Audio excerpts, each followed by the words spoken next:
Hari ini saya bersama dengan OMK dari Parwi Kudus yang sangat jago main game. Tapi kita tanya, apakah dia juga jago baca kitab suci? Tidak jago.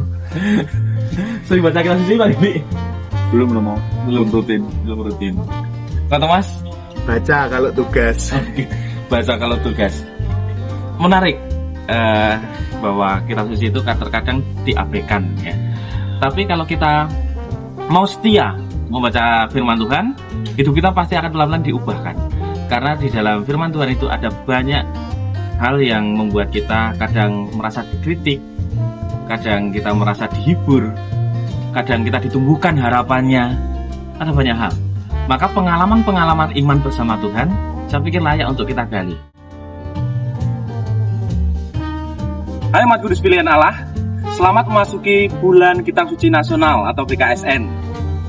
Ya, walaupun terkadang kita ketika membaca kitab suci tidak paham artinya apa, saya harap tetap terus membaca.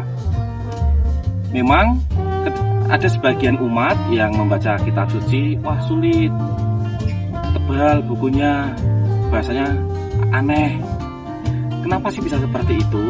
Nah, kita perlu ingat bahwa Alkitab atau kitab suci kita itu diinspirasikan oleh Roh Kudus.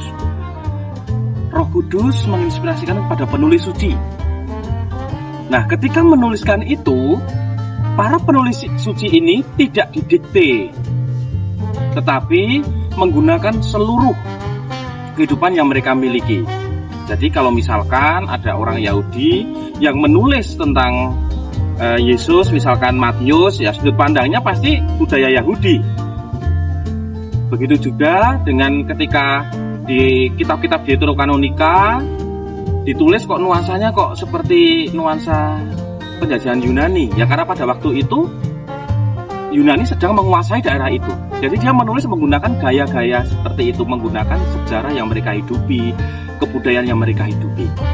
Nah, oleh karena itu perlu bagi kita juga untuk terus membaca, memahami, belajar budaya di mana kitab suci itu ditulis.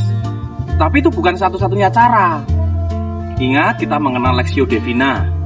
Kita mengenal membaca secara naratif, ya.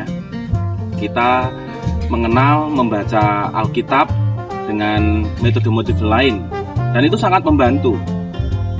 Ketika menemui kesulitan, bukan berarti kita berhenti membaca firman Tuhan, karena firman Tuhan adalah sabda yang hidup bagi kita, yang menjadi jalan penuntun jalan kita.